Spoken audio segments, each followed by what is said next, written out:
Halo semuanya, hari ini saya mau berbagi cerita sedikit tentang pengalaman anak saya terapi bicara di Rumah Sakit Zainab. Hanya di Rumah Sakit Zainab ya, kalau di rumah sakit lainnya saya kurang tahu.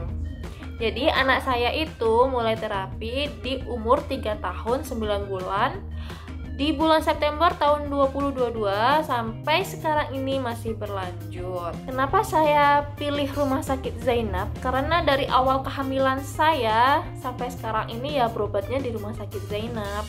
Saya mau sharing sedikit tentang terapi menggunakan BPJS di rumah sakit. Ribet nggak sih? Gimana sih caranya? Tonton video ini sampai habis ya. Oke, jadi yang pertama itu kita pergi ke klinik yang terdaftar dengan BPJS kita. Kalau di klinik tersebut ada poli anak, kita langsung diarahkan ke dokter anak tersebut. Tapi kalau di kliniknya tidak ada poli anak, jadi kita langsung dibuatkan surat rujukan ke rumah sakit yang mau kita tuju.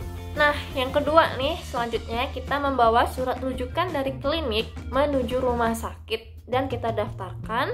Dan selanjutnya kita diarahkan untuk bertemu dengan dokter anak. Nah, saat kita bertemu dokter anak, pasti nih dokter anak bertanya, kenapa anaknya bisa speech delay di rumah, diajak komunikasi nggak? Aktivitasnya di rumah ngapain aja? Siapa teman mainnya? Nah, pasti kayak gitu. Dan juga anak tersebut akan dites sama dokter tuh, misalnya gini, dia dipanggil tuh nyaut nggak sih? Terus ada permainan puzzle, ada tes warna juga. Nah, kalau si anak ini masih di batas normal, langsung diarahkan menuju ke dokter rehabilitas. Kalau si anak tersebut ada kelainan, misalkan kok dipanggil dia nggak nyaut, nah itu akan dites pendengarannya lebih lanjut lagi. Setelah dari poli anak, kita langsung bikin jadwal ke poli rehabilitas dan bertemu dengan dokter rehab.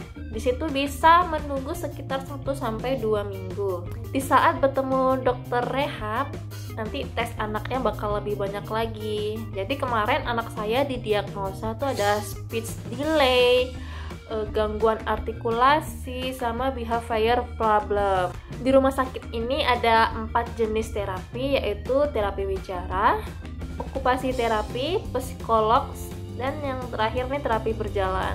Nah, bagi teman-teman yang anaknya belum bisa berjalan, bisa banget terapi di rumah sakit ini. Dan anak saya tuh dapat 3 jenis terapi, yaitu pertama psikolog, terapi bicara, dan terapi okupasi. Terapi ini seminggu 2 kali, setiap 1 kali pertemuan itu sekitar 30 menit. Bisa pilih hari dan jamnya. Misalkan nih, saya seminggu itu 2 kali, setiap hari Senin dan Kamis itu ditentukan oleh kita. Jamnya juga, misalnya hari Senin di jam 8 pagi, nah itu kita juga menentukan. Dan setiap tanggal merah itu mereka libur, dan jadi kita juga ikut libur. Misalkan di hari jadwalnya kita terapi, tapi kita tidak bisa hadir, atau anak kita sakit, itu kita bisa izin, bisa melalui telepon.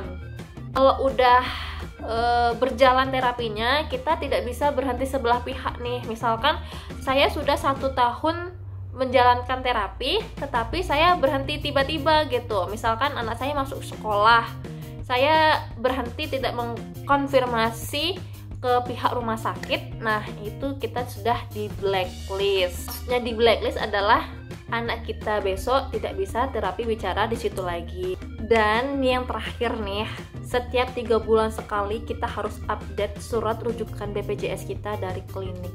Itu wajib banget. Kalau nggak kita update, kita juga nggak bakal bisa melanjutkan terapi anak kita di rumah sakit tersebut. Sebenarnya masih banyak banget yang pengen saya sampaikan di video ini tentang plus minusnya terapi menggunakan BPJS. Kalau video ini rame, insya Allah saya bikin part 2-nya. Dan bagi teman-teman yang mau bertanya tentang terapi bicara ini, boleh komen di bawah ini ya. Terima kasih sudah menonton. Sarang yuk.